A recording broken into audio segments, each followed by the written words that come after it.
দেশে একটি দল যারা ধর্মের নামে ব্যবসা করে, রাজনীতির ব্যবসা করে এবং বিভিন্ন রকমের জান্নাতের টিকিট বিক্রি করে রাজনীতি করতে চায়, ভোটের বৈতরণী পার হতে চায়, তাদের হাতে আজকে নারীরা নির্যাতিত হচ্ছে।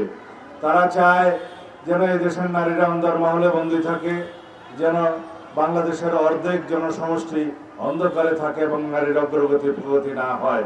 সেই জন্য তারা বলছে কর্মঘণ্টা কমিয়ে দিতে হবে, কর্মসংস্থানের জন্য যাতে কোন রকমের অসুবিধা না হয়।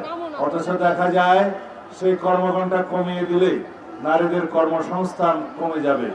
তারা তাদের কর্মস্থলে অবশ্যই সম্মানের সাথে চাকরি করবে এবং সঠিক কর্মসংস্থানের জন্য কর্মঘণ্টা অনুযায়ী তারা কাজ করবে, তাদের যোগ্যতা দক্ষতা প্রমাণ করবে।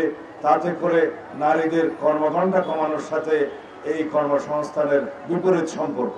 আমরা চাই নারীদের কর্মসংস্থান বৃদ্ধি হোক। যদি কর্মঘণ্টা কমিয়ে দেওয়া হয় তাহলে যারা কর্মসংস্থান, যারা অফিস আদালত কলকারখানা পরিচালনা করেন তারা স্বাভাবিকভাবেই নারীদের চাকরি দিতে চাইবেন না, বরং উল্টা কর্মসংস্থান কমে যাবে। আমরা কি চাই নারীদের কর্মসংস্থান কমে যাক? তাহলে পরে যারা এই বক্তব্য দিচ্ছে তাদের উদ্দেশ্য খারাপ।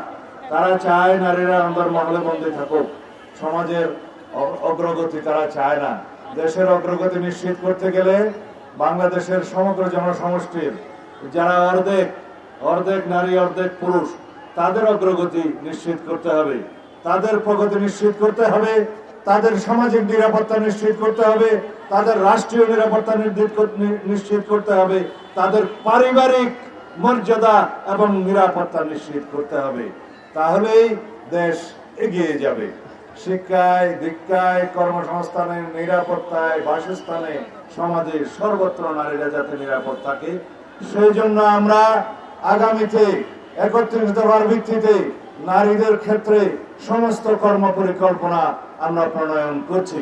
সেই হিসাবে বাংলাদেশ হবে একটি অগ্রগতির চরম শিখরে ওঠা দেশ, যেখানে অংশগ্রহণ থাকবে নারী পুরুষের সমান।